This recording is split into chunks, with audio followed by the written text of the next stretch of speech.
La noticia más inesperada y aquella que causa tanto dolor al ser humano es la muerte. No aceptamos despedir a un ser querido. Nadie está preparado para despedir, pero también nadie está preparado para morir. La muerte causa tanto dolor, abre una herida tan profunda que solo cerrará cuando Cristo regrese. La muerte nos arranca tantas lágrimas. Y en fin, la muerte también es un misterio. ¿Qué sucede cuando una persona muere?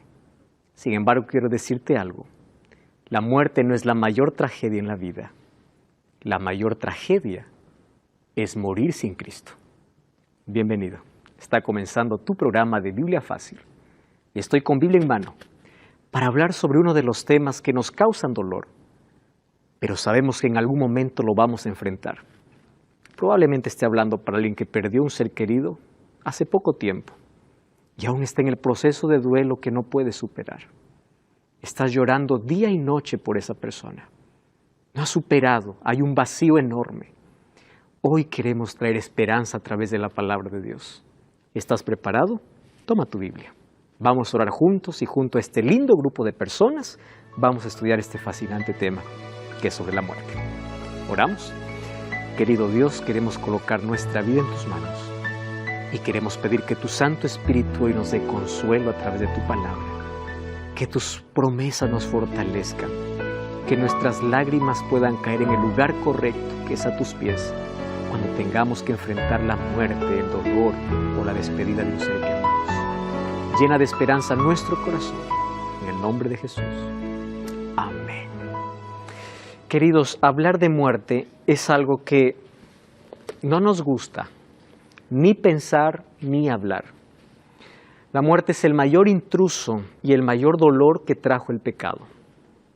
No fuimos creados para morir. Es por eso que nos resistimos a morir. Fuimos creados para la vida. ¿Qué cosa es lo que Jesús enseñó acerca de la muerte? Hay una cosa que es cierta. Queramos o no, un día la vamos a enfrentar. Ya sea nosotros o sea un ser querido. Lo triste y lamentable es que nadie sabe cuándo.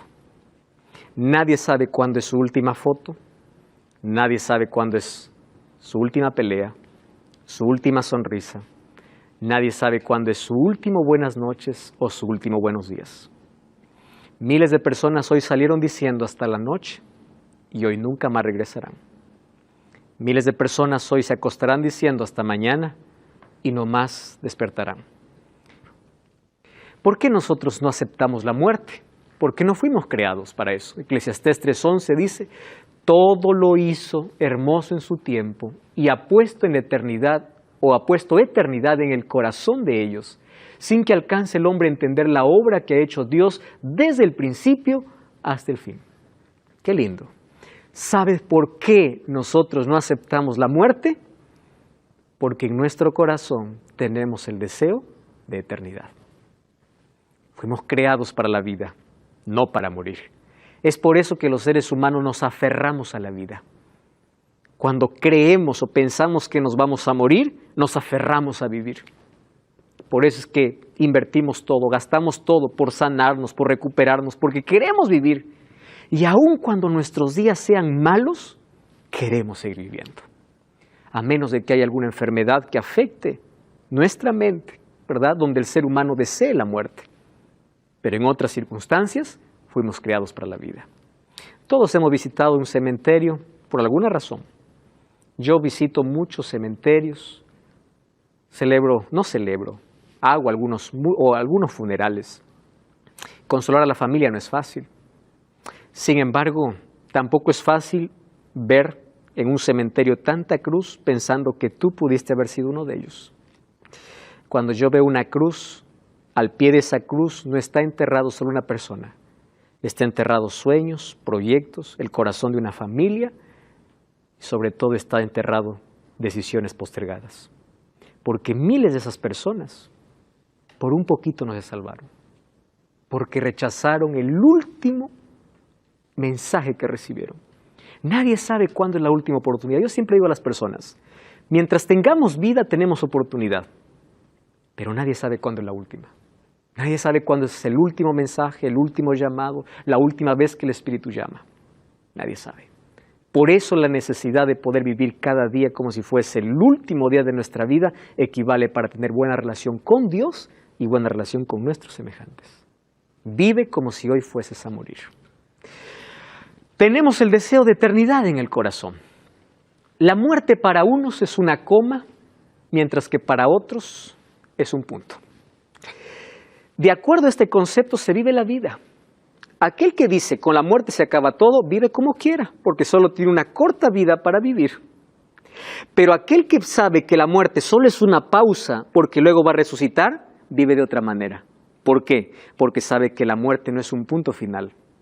La muerte es una pausa, porque un día va a resucitar. De este concepto depende nuestra vida. La muerte también envuelve un misterio, porque la mayor pregunta es ¿qué sucede cuando una persona muere? Los registros más antiguos lo encontramos de los egipcios, con las grandes pirámides egipcias, donde eran enterrados los faraones y la forma que tenían las pirámides y las cosas que enterraban allí demostraba de que ellos ya tenían un concepto sobre la muerte.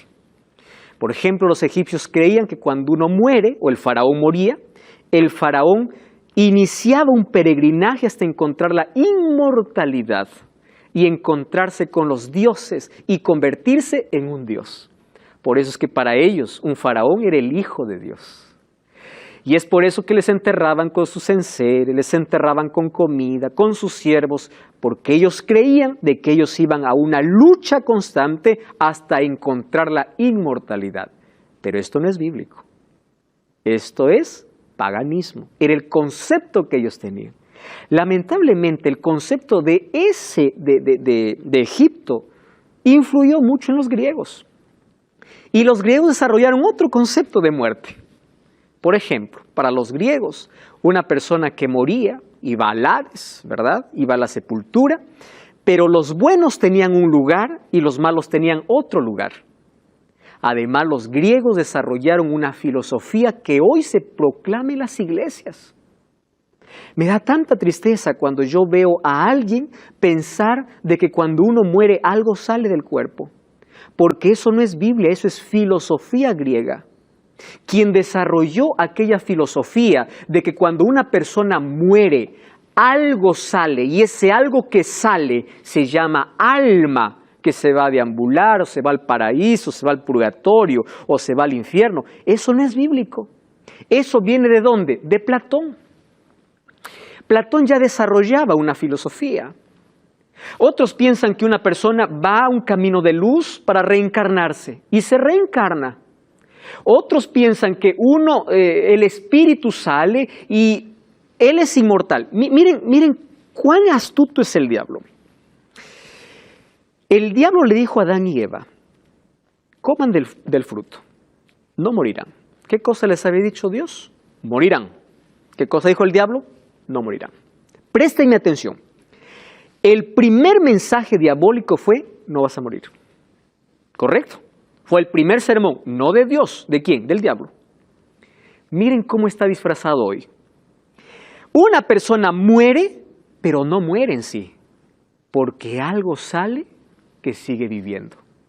Eso no fue ni siquiera filosofía griega. Eso vino desde el jardín del Edén con la primera propuesta del diablo. Es decir, la muerte no es muerte en sí. Quien muere, no muere en sí. Porque es verdad que mueres, pero algo sale. Quiere decir que sigues vivo. Y nosotros hemos entendido que nadie tiene inmortalidad en el pecado. Seremos inmortales ¿cuándo? Cuando Cristo regrese y nos transforme. Pero la mentira del diablo hoy está disfrazada. Infelizmente miles de personas creen en eso. Platón, ¿qué cosa pensaba? Que el cuerpo es malo y el espíritu es bueno. Interesante la filosofía griega. Y más bien decía que cuando el ser humano muere, el alma o el espíritu sale y el espíritu que es bueno va a un lugar bueno. Y el cuerpo va a la sepultura, a descomponerse. Él decía, el cuerpo es la prisión del alma. Ojo, eso no es Biblia. ¿Qué cosa es? Filosofía. Nosotros sabemos que los griegos influenciaron mucho, especialmente en nuestro mundo occidental. Ahora presten atención. Lamentablemente en muchas iglesias no se predica Biblia sino filosofía griega, por el concepto que se tenga sobre la muerte o qué sucede cuando una persona muere. Ahora, Hollywood con sus películas nos muestra que la inmortalidad es real. ¿Ya vieron ustedes? Incluso sesiones espiritistas están basadas ¿en qué? En que la persona no murió, sino que está en algún lugar. ¿Comprenden? Eso es espiritismo. Y no me digan que el espiritismo forma parte del cristianismo. Pero cuando uno cree que el alma sale, ¿qué cosa está creyendo? Está creyendo que yo puedo comunicarme con los muertos. Y según Deuteronomio capítulo 18, versículo 10 al 12, comunicarse con los muertos es abominación a Jehová. ¿Por qué es abominación? Porque no te estás comunicando con un ser que perdiste. Es Satanás mismo quien está tomando la forma para hacerte creer. Por eso que hay personas que dicen, no, yo lo vi, hay apariciones, yo escuché su voz y era igualita. ¿Ustedes recuerdan que un día Saúl fue a una pitonisa de Endor, a una bruja, y le dijo, quiero que me hagas venir a Samuel? Y la bruja le dijo, yo veo espíritus que suben. ¿Cómo que suben de la tierra? Y dice, sí, y le dio las características, a él es a quien yo busco. La sesión espiritista ya viene desde muy antes. Es por eso que Dios prohibió a su pueblo y le dijo, ustedes no consultarán a los muertos. Y en su palabra nos dejó claro cuál es el estado de los muertos. Ahora fíjense una cosa. El primer sermón de Satanás fue, no morirás. Y ese sermón diabólico, lamentablemente, se está predicando. Se cree a través de tradición, a través de filosofía o a través de predicaciones incluso de algunos. No vas a morir. Cuando alguien muere, no muere. Su alma sale. Está en el cielo, mirándonos desde el paraíso, o está en el tormento, está sufriendo. Yo ya visité a una mujer hace años que lloraba y decía, pastor, dígame por favor, ¿dónde está mi hijo? Mi hijo no era bueno, yo tengo pesadillas, mi hijo me dice que está en el infierno. Le digo, ¿de dónde sacas? Eso es lo que sueño. ¿Y de dónde? Tú tienes que creer en un sueño. Tu sueño muchas veces es reflejo de tu creencia, pero tú tienes que ir a la Biblia y la Biblia te saca de esa esclavitud. Ahora fíjense. Para entender la muerte tenemos que comprender primero la vida. ¿Qué es la vida? Para entender la muerte, hay que entender la vida. El libro de Génesis capítulo 2, versículo 7 dice así.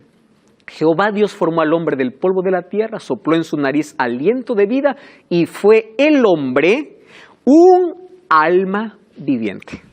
Présteme atención acá. La palabra alma viene del hebreo nefesh.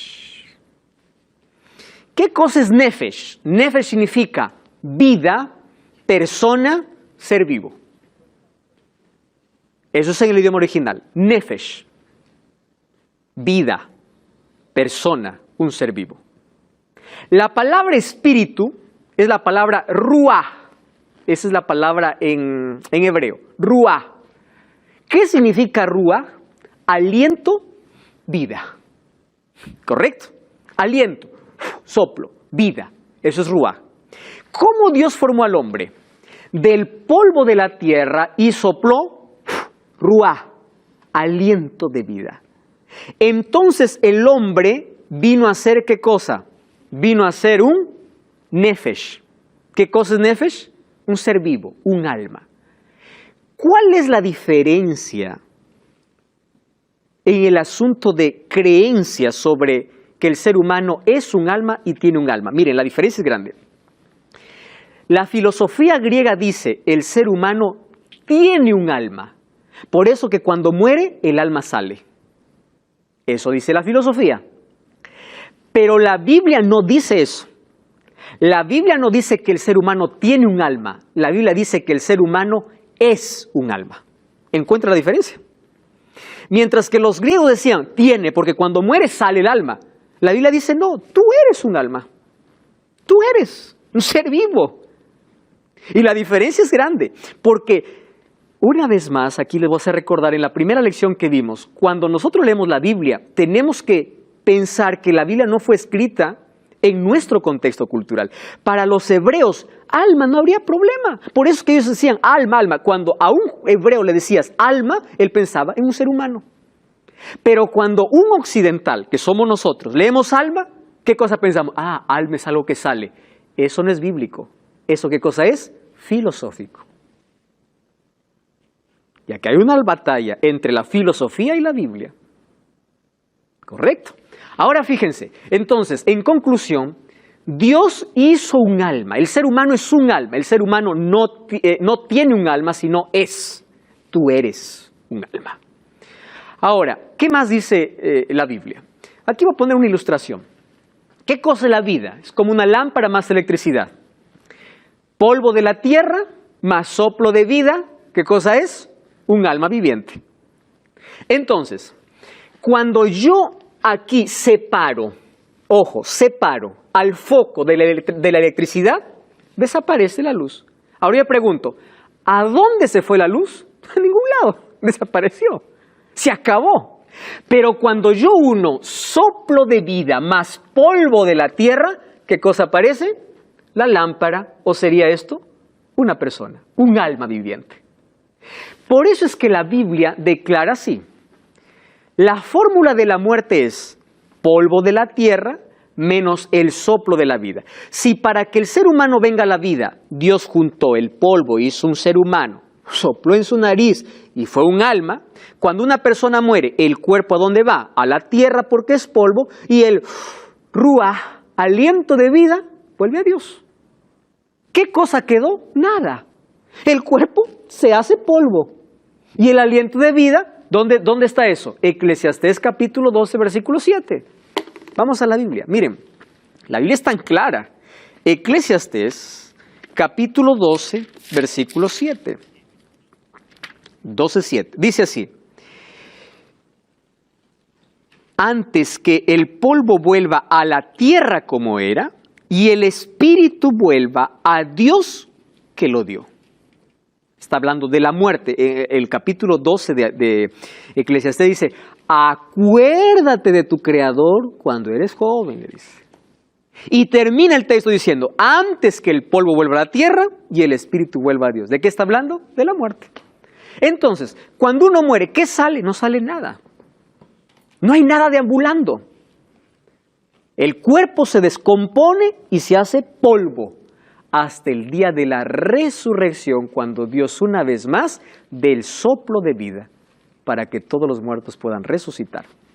Sí, Wilfrido. El espíritu que vuelve a Dios, pertenece a Dios obviamente, pero, o sea, que yo soy espíritu, No, el espíritu es la vida que tienes, porque nosotros tenemos un cuerpo por el cual somos formados y el espíritu es el respirar, es el aliento de vida que le pertenece a Dios. Espíritu en la Biblia también menciona la parte interna del hombre, emociones, sentimientos, es la vida en sí, la vida misma. A eso se refiere espíritu, que cuando el hombre muere, eso termina hasta el día de la resurrección, porque eso regresa a Dios. El sentido de regresar a Dios es porque Dios es el autor de la vida. ¿Correcto? Muy bien. Yo aquí coloqué una caja, ¿ya? Esta caja tiene dos cosas. Uno, 4 tablas y aquí para unir clavos. ¿Correcto? Entonces, si yo junto 4 maderas, 4 tablas y los uno con el clavo, ¿qué cosa forma? Una caja. Un día yo no quiero caja. Agarro el martillo, saco los clavos. Al sacar los clavos a un lado y la madera a otro lado, ¿dónde se fue la caja? No existe. Ya no es más caja. Al unir las tablas con los clavos, ¿en qué se convierte? En caja. Al separar los clavos de las tablas, ya no hay caja. Ese es el ser humano. Soplo de vida, cuerpo, polvo de la tierra. Ese es el concepto bíblico sobre la muerte. Por eso tenemos que leer la Biblia no con el concepto filosófico o concepto griego, sino con el concepto bíblico. Según la Biblia, miren, el ser humano es mortal o inmortal. Ezequiel 18:4 y el versículo 20. Maribel, por favor, puedes leer. He aquí que todas las almas son mías, como el alma del Padre, así el alma del Hijo es mía. El alma que pecaré, esa morirá. Muy bien. Puedes leer el versículo 20. El alma que pecare, esa morirá. El Hijo no llevará el pecado del Padre, ni el Padre llevará el pecado del Hijo. La justicia del justo será sobre él, y la impiedad del impío será sobre él. Gracias, Maribel, allí por leer el texto. Dios está dando una advertencia clara. Nadie va a llevar la culpa del otro ni la iniquidad del otro. Pero también dice, el alma o la persona que pecare, esa morirá. ¿Qué cosa decía Satanás? No morirás. ¿Qué cosa dice Dios? Sí morirás. Entonces, nosotros decidimos a quién creer, a la serpiente o a Dios. ¿Correcto? Creemos lo que dice una película o lo que dice la Biblia. Lo que dice la Biblia realmente es lo que dice la filosofía. Eso es una cuestión ya de decisión personal. Sin embargo, nuestra cultura, nuestras tradiciones, lamentablemente están basadas en el paganismo y no en la Biblia. Y es por eso que tenemos un concepto equivocado sobre la muerte. La Biblia es clara y dice, el alma que pecare, esa morirá. Entonces, si alma es una persona, y si una persona cuando muere, muere de verdad, no hay nada que salga. ¿De dónde viene la idea entonces que cuando una persona es buena va al paraíso, la otra va al tormento o la otra va a un lugar que se llama purgatorio? Y con una oración yo puedo sacarlo del purgatorio. Miren qué peligroso es eso. Porque si a mí me salvan de muerto, ¿para qué me voy a arrepentir de vivo? Y la salvación no es un asunto de que alguien me salve o la salvación no es un asunto de que yo me salvo por la oración de alguien. Yo me salvo por mi elección, porque yo acepto a Jesús. ¿Correcto? Entonces, cuando nosotros aceptamos la filosofía, abrimos la puerta para el espiritismo, comunicación con los muertos, para pensar en tantas otras cosas que no tienen un fundamento bíblico. ¿Cuándo los salvos recibirán el don de la inmortalidad? Esto ya leímos en el capítulo anterior. 1 Corintios 15 dice, cuando se toque la trompeta, los muertos serán resucitados incorruptibles y nosotros seremos transformados. Es decir, incorruptible significa sin defecto, perfecto, correcto, van a resucitar. Y allí dice, cuando esto corruptible sea vestido de incorruptible y esto mortal se vista ¿de qué? De inmortalidad. Quiere decir que antes de la venida de Cristo no existe inmortalidad. La inmortalidad aparece cuando Cristo regrese en el momento de la transformación o glorificación como nosotros hemos hablado. Allí recién lo mortal se vuelve inmortal. Ahora, si recién se vuelve inmortal cuando Cristo viene, entonces ¿de dónde nace la idea de que algo sale y continúa viviendo? Tenemos que tener mucho cuidado aquí con eso. Además, si las personas que mueren van al cielo como recompensa, ¿dónde queda el texto que Jesús recién viene a recompensar? O si ellas ya están en el cielo, ¿a quién va a venir a resucitar? No tiene lógica, no tiene sentido alguno. Ahora fíjense, y de allí viene la promesa, ¿verdad? Y cuando este corruptible o esto corruptible se haya vestido de incorrupción, esto mortal se haya vestido de inmortalidad, se cumplirá la palabra que está escrita, sorbida es la muerte en victoria. Maravilloso. Ahora, ¿qué sucede después de la muerte? Ahora sí, ¿a qué comparó Jesús la muerte de Lázaro? Todos conocemos la historia de Lázaro. Amigo de Jesús, para darnos cuenta que los amigos de Jesús también pasamos por dolor. Vamos al libro de Juan capítulo 11, todos en Juan, capítulo 11. Vamos a descubrir una verdad aquí extraordinaria. Le dan aviso a Jesús que su amigo está enfermo y él a propósito no va. Y va después que Lázaro está 4 días en la sepultura. Ojo, no es que murió, probablemente esté medio vivo, ¿no? No, 4 días está ¿dónde? En la sepultura. Cuando ve la hermana de Lázaro, a Jesús le hace un reclamo y le dice, si tú hubieses estado aquí, mi hermano no hubiese muerto. Vamos a leer entonces, miren, 11, el versículo 24. Versículo 23, ¿está bien? Dice así, Jesús le dijo, tu hermano resucitará. ¿Quién está diciendo? Jesús. Y Marta le dijo, yo sé que resucitará. ¿Cuándo? En la resurrección, en el día final. ¿Se dan cuenta? ¿Qué dice la Biblia? No le está diciendo, Señor, mi hermano, déjalo, está en la gloria, porque como era tu amigo ya se fue al paraíso. No, va a resucitar. Él no ha ido a ningún lado, él está en la sepultura y va a resucitar, ¿cuándo? En el día final. Y Jesús le responde, yo soy la resurrección y la vida. El que cree en mí, aunque esté muerto, vivirá. Porque Jesús, inmediatamente después, ¿qué cosa iba a hacer? Un milagro. Jesús le dice a sus discípulos, vamos a despertar a Lázaro porque él duerme. Es la referencia donde Jesús, a aquellos que mueren en Cristo, ¿cómo los llama? Solamente están durmiendo. ¿Por qué durmiendo? Aquí viene la enseñanza. Cuando uno duerme entra en un estado de inconsciencia. Entonces los muertos nada saben, dice Eclesiastés 9, 5 y 6. Ya no participan de nada, está en un estado de inconsciencia. Ellos pueden estar polvo 1000 años, pero para ellos no pasa el tiempo. Murieron en el año 1000. Abre los ojos, para ellos no pasó el tiempo. Han pasado más de 3000 años y para ellos no pasó el tiempo, porque la muerte es un estado de inconsciencia. Y Jesús le dice, tu hermano resucitará. Hoy estamos hablando sobre la muerte. Tenemos muchos otros aspectos para comprender. No cambies el canal y estamos de regreso. Esto es Biblia Fácil.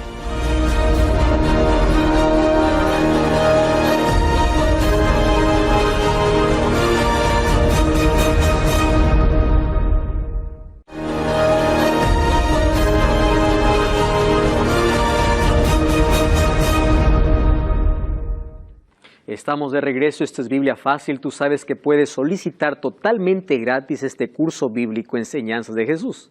Todo lo que tienes que hacer es ahora mismo enviarnos un WhatsApp al más 5512 98 100 14 60. Escríbenos ahora.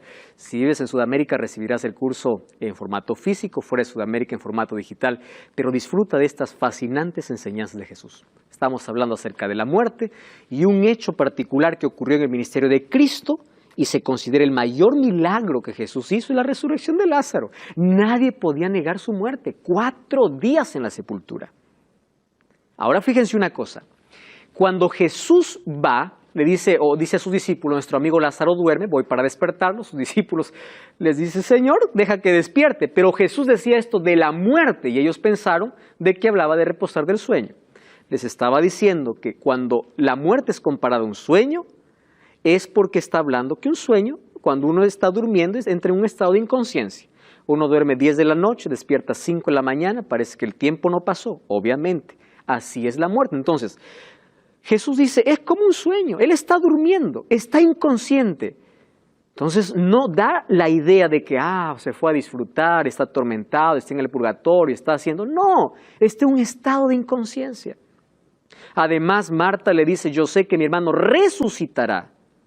No le está diciendo, mi hermano ya está en el paraíso disfrutando.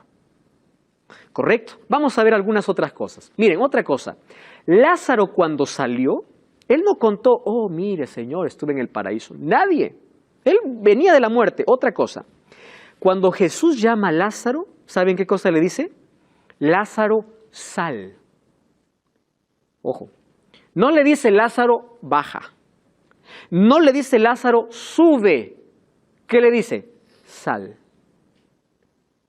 ¿Entiende lo que Jesús está diciendo? Porque si Lázaro hubiese estado en otro lugar, ya disfrutando en el paraíso, Lázaro baja, hubiese dicho Jesús, sal. Porque un muerto, el cuerpo vuelve al polvo y el aliento al autor de la vida y no hay nada fuera de ello. ¿Correcto? Ahora fíjense.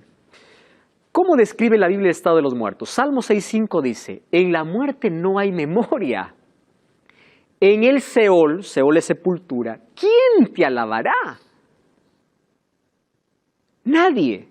¿Correcto? Ahora, Eclesiastés 9:5. Los vivos saben que han de morir, pero los muertos nada saben.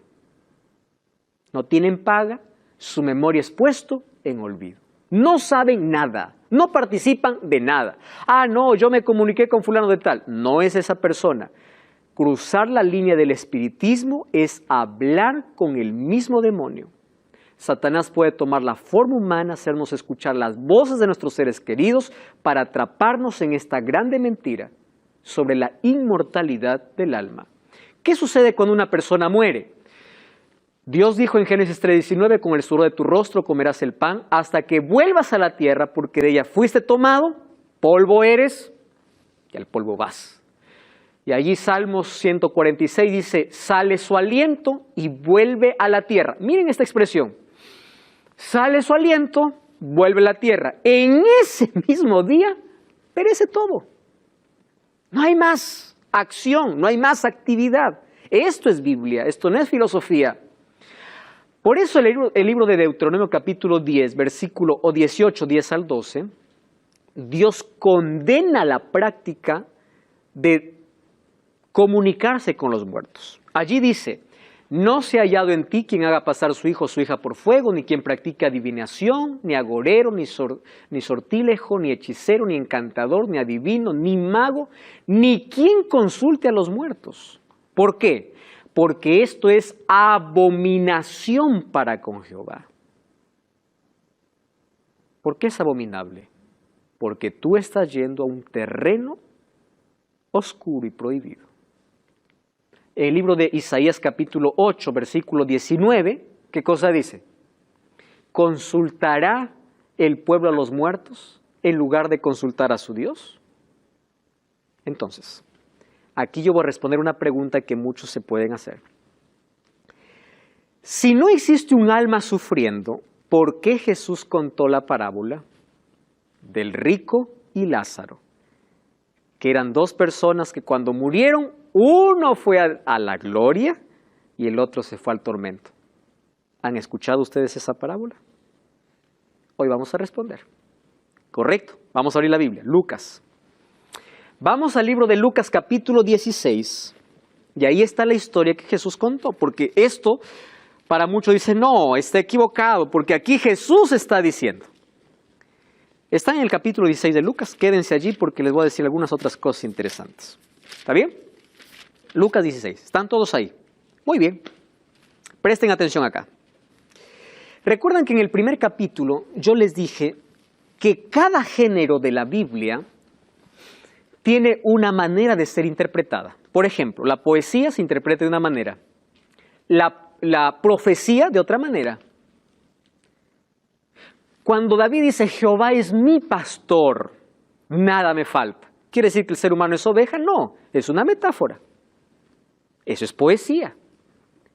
Pero cuando en Apocalipsis dice, el león de la tribu de Judá vino para vencer, eso es profecía. Y es un símbolo que se está usando para representar a ¿quién? A Cristo. Nosotros tenemos que ver qué parte de la Biblia estamos tocando. Cuando es una epístola, por ejemplo, el apóstol Pablo, algunas veces parece que él está atacando la ley, pero cuando leemos toda la carta, él no está atacando la ley, está atacando el legalismo. La salvación no es por la ley, sino por la gracia. Tenemos que comprender el contexto. Ahora fíjense, Lucas capítulo 16, desde el capítulo 15, Jesús viene contando parábolas. Cuando leemos una parábola, Jesús no quiere, o Jesús no estaba colocando una doctrina. Presten atención acá. ¿Qué estoy diciendo con esto? Por ejemplo, cuando Jesús contó la parábola del buen sembrador, ¿cuál era la intención de Jesús? Ver que no todos son receptivos de la misma manera a la palabra de Dios. Pero si alguien dice, aquí Jesús contó que las aves vino y lo comieron, entonces yo voy a hacer mi teología. ¿Qué significan aves? ¿Cuántas aves eran? ¿Para qué te vas a detener? El propósito de la parábola no era ver cuántos animales comieron la semilla, sino era que algunos corazones no son receptivos a la palabra.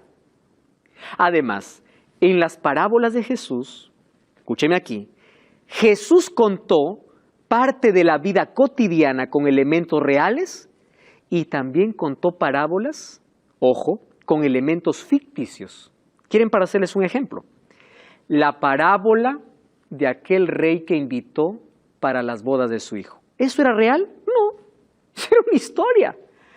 ¿Qué ser humano puede rechazar la invitación de un rey? Díganme.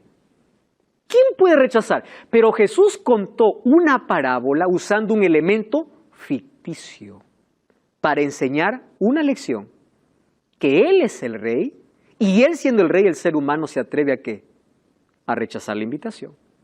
Comprenden que una parábola solo tiene lecciones, no doctrinas. Comprensible hasta ahí. Capítulo 15, parábola, oveja perdida, moneda perdida, el hijo pródigo. Capítulo 16, mayordomo infiel. En el capítulo 16, allí encontramos entonces la parábola del rico y Lázaro. ¿Correcto? Vamos a ver algunos detalles. Miren, ve. Si nosotros tomamos esta parábola con detalles literales, vamos a caer en serios problemas. Y hoy vamos a descubrir por qué es que Jesús no está tratando del estado de los muertos, sino quiere dar una lección a su pueblo. Número 1. Si nosotros decimos que la parábola del rico y Lázaro es literal, también tenemos que decir que la parábola del mayordomo infiel es literal. Parábolas son historias que traen una lección. Número 2. Jesús dice en Mateo 5:17, no he venido para anular la ley de los profetas. ¿Qué cosa es la ley? Los 5 primeros libros de la Biblia, el Pentateuco. ¿Qué cosas son los profetas? Los profetas del Antiguo Testamento. Si Jesús hubiese enseñado que hay vida después de la muerte, entonces estaría anulando la ley y los profetas. ¿Comprende? Y ya les dije que en el pensamiento hebreo, alma no es lo que en el pensamiento occidental se cree. Número 3. Dice, miren lo que dice, vamos al capítulo 19, capítulo 16, versículo 19. Había un hombre rico que se vestía de púrpura y lino, hacía cada día banquete con esplendidez. Había un mendigo llamado Lázaro, estaba echado en la puerta de aquel, estaba lleno de llagas, ansiaba saciarse de migajas que caían de la mesa del rico. Los perros venían y le lamían las llagas. Ojo, ya da para ver que esto es irreal. ¿Correcto? Otra cosa. Murió el mendigo y fue llevado por los ángeles al seno de Abraham, y murió también el rico y fue sepultado. En el Hades alzó sus ojos, estando en tormentos, y vio de lejos a Abraham y a Lázaro en su seno. Gritando le dijo, Padre Abraham, ten misericordia de mí, envía a Lázaro que moje la punta de su dedo en agua y refresque mi lengua, porque estoy atormentado. Pero Abraham le dijo, hijo, acuérdate que recibiste bienes en tu vida y Lázaro males. Ahora él está consolado aquí y tú atormentado. Además, todo esto, hay una gran cima entre nosotros, de manera que los que quieren pasar aquí no pueden, y los que quieren ir para allá tampoco pueden. Entonces le dijo, te ruego que le envíes a la casa de mi padre. Tengo 5 hermanos para que les testifique, a fin de que no vengan a este lugar de tormento. Abraham le dijo, a Moisés y a los profetas tienen, que le oigan a ellos. Entonces dijo, no, padre Abraham, pero si alguno de los muertos va a ellos, se arrepentirán. Pero Abraham le dijo, si no oyen a Moisés y a los profetas, tampoco persuadirán, aunque se levante uno de los muertos. Por ahí está la lección, pero luego les explico. Comprendimos la historia. ¿Qué sucede? Miren, vamos a ver detalles. ¿Por qué supuestamente, si nosotros lo tomamos literal, vamos a encontrar varios problemas aquí? Primer problema, el pobre se fue al cielo, no porque se arrepintió, sino porque lo pasó mal en la tierra. Así dice. Entonces significa que aquellos que lo pasan recontra mal, ya están salvos. Y aquellos que le pasan bien en la tierra, ya están perdidos. ¿Eso es un concepto bíblico? No. ¿Se dan cuenta que la parábola no tiene esa lección? Número 2. ¿En qué parte de la Biblia dice que existe el seno de Abraham? No hay. Cuando vamos a Hebreos capítulo 11, encontramos a Abraham como padre de la fe en la lista de héroes de la fe, dice que todos ellos murieron sin haber recibido su recompensa. Quiere decir que no hay nadie en el seno de Abraham, porque incluso Abraham está descansando en su tumba. Hebreos capítulo 11, versículo 39. ¿Correcto? Porque dice que estaba en el seno de Abraham. Otra cosa, cuando dice que ambos se miraban, porque el rico le miraba al pobre que disfrutaba y el pobre miraba cómo el rico sufría. Eso quiere decir, ojo, si lo tomamos literal, quiere decir que en la eternidad vamos a estar mirando cómo sufren nuestros parientes. Eso sería una eternidad maravillosa. Y lógico. Porque dice, uno miraba al otro. Otra cosa que tenemos que tomar en cuenta. Si supuestamente cuando uno muere, el alma sale, ojo, estoy diciendo supuestamente, el alma no es el cuerpo, ¿verdad? Porque para algunos piensan, el alma es algo que, bueno, no tiene alguna cosa, pero el cuerpo está en la tierra, el alma sale. ¿Por qué aquí en la historia el alma tenía lengua? Tú no estás hablando de alma. ¿Están comprendiendo? Entonces, Jesús no está colocando aquí la doctrina del estado de los muertos. Esta es una parábola, ¿correcto? Además dice que la recompensa lo va a dar cuando Cristo venga. ¿Eso no dice la Biblia? Correcto. Otra cosa. ¿Qué cosa es lo que Jesús quiso enseñar? Cuando uno muere, el destino está definido. Nadie puede pasar de un lado para otro. Nadie te salva de muerto. Número 2. Aquel mendigo pobre que murió y aquel rico Lázaro que consideraba padre a Abraham, ¿saben a quién representaba? A la nación judía. Ellos tenían como padre ¿a quién? A Abraham. Y ellos creían que ya están salvos porque tienen tantas bendiciones, porque tienen como padre a Abraham. Pero ellos menospreciaban a los gentiles. Los gentiles aquí representarían los mendigos. Pero sucede que en el día final dice que más bien los mendigos, o sea, los gentiles aceptaron a Jesús y más bien aquellos que tenían tanto privilegio se perdieron. Otra cosa, allí le pide, por favor, anda a mi familia, diles que por favor se arrepientan. Préstenme atención aquí.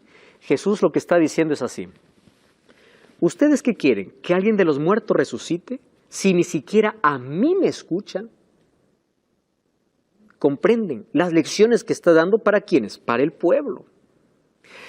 Además, allí cuando Jesús dice, tienen a las Escrituras, y si no escuchan a las Escrituras, entonces tampoco irán si alguien se levanta de los muertos. Otro puede decir, pastor, ¿y por qué Jesús le dijo al ladrón, hoy estarás conmigo en el paraíso?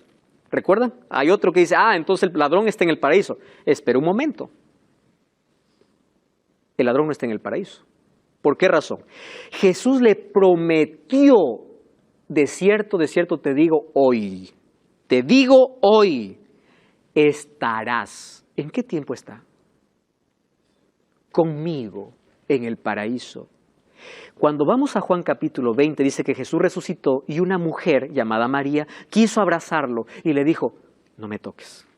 ¿Por qué le dijo no me toques? Porque todavía no he subido. Entonces, si el ladrón se fue ese mismo día, ¿que el ladrón se fue solo y Jesús se quedó? Jesús hizo la promesa ese día, que Él estaría por la eternidad. Ahora, ¿por qué Jesús contó esa historia? Porque ya había una historia rabínica que se llamaba el hijo de Mayán. Es decir, para los que estaban escuchando, esta era una historia conocida, muy conocida. Jesús solamente adaptó aquella historia que ya circulaba entre ellos y le puso un diálogo. Allí los rabinos contaban, allí de que un rico murió y todo el pueblo se fue a su velorio. Y un pobre murió y nadie se fue. Y ahí los discípulos decían, ay, pobrecito, decía. El rico hasta cuando muere tiene bendiciones y el pobre hasta cuando muere está en maldiciones. Y el rabino, ¿qué cosa decía? No, pero resulta que aquel que no era apreciado por el pueblo un día está en el paraíso y el otro está sufriendo. De esa historia que era conocida, y de paso, esa lo heredaron de los egipcios, solamente los judíos lo adaptaron, de allí tomó Jesús para enseñar otras lecciones espirituales. Ahora en la Biblia aparece la palabra infierno, como la palabra sepultura, o Hades, Tártaros, o Sheol, como sepultura. ¿Correcto? Cuando se habla de infierno se está hablando de sepultura. No se está hablando de un lugar de tormento. Ahora nuestra mayor garantía es que un día Jesús venció la muerte. Y si Él venció la muerte, Él puede traernos vida. Apocalipsis 1:18 dice, yo tengo el poder, yo tengo las llaves de la muerte. Queridos, La muerte no es una tragedia, la tragedia es elegir la muerte en vida, es decir, morir sin Cristo. El último enemigo vencido será la muerte. Un día diremos, ¿dónde está, oh muerte, tu aguijón? ¿Dónde, oh sepulcro, tu victoria? ¿Y saben qué cosa es lindo? Que la muerte no tiene la última palabra. La muerte también tiene sus días contados. Y un día la muerte acabará. Hoy cuando visitamos un cementerio vemos tantas personas que tuvieron probablemente oportunidad de salvarse y se perdieron porque no aprovecharon la oportunidad en vida. Yo no sé si todos los que estamos aquí extrañamos a alguien que ya no está con nosotros. Hace un par de años, cuando yo estaba grabando Biblia Fácil, mi padre estaba en agonía. Cuando yo terminé de grabar la temporada, mi padre falleció. Yo no tuve oportunidad para despedirme de mi padre. No lo tuve. En ese viaje hasta llegar a casa, solo los recuerdos de todo lo lindo que se vivió, era todo lo que me quedaba. Todo. Sin embargo, allí en el funeral, yo pude experimentar más que nunca que la esperanza es superior al dolor. Yo tengo la esperanza de que un día voy a abrazar a mi padre. Si aquí nunca pude despedirme, un día lo abrazaré para contarle todo lo que él no supo, mientras él ya no estaba. Y es probable que tú también sufras por la ausencia de un ser querido. Quiero que me entiendas algo. La muerte no tiene la última palabra. Probablemente estás con dolor en el corazón. Probablemente el proceso de duelo te dure por mucho más tiempo. Pero créeme una cosa, aquel que elige a Cristo elige la vida. Aférrate a Jesús. Un día los muertos en Cristo resucitarán. ¿Cuántas madres nunca se despidieron de sus hijos porque lo perdieron en un accidente? ¿Cuántos hemos perdido un ser querido? Cuando llegan las reuniones familiares siempre hay un lugar vacío. Y ese lugar vacío le pertenece a alguien que ya no está con nosotros. Nuestra mayor esperanza está que cuando Cristo regrese, un día esa persona va a resucitar. Y no importa si hoy tus lágrimas aquí son derramadas porque perdiste un ser querido. Si quieres llorar porque estamos en un mundo de sufrimiento, hazlo. Pero vas a recibir consuelo siempre de parte de Dios. Llora en los brazos de Jesús. Coloca tu dolor en las manos de Jesús y Él te abrazará. Voy a invitar al cuarteto Arautos du Rey para cantar. A cantar una linda música sobre cómo las lágrimas forman parte de nuestra vida. Sin embargo, en medio de nuestro dolor, encontramos la mayor fortaleza de la vida. Porque la mayor esperanza es Cristo. Coloca tu dolor en las manos de Dios. Déjate abrazar por sus promesas. Recuerda que la muerte no es el fin. Es apenas una pausa, porque pronto vendrá. Los seres queridos resucitarán. Piensa en eso.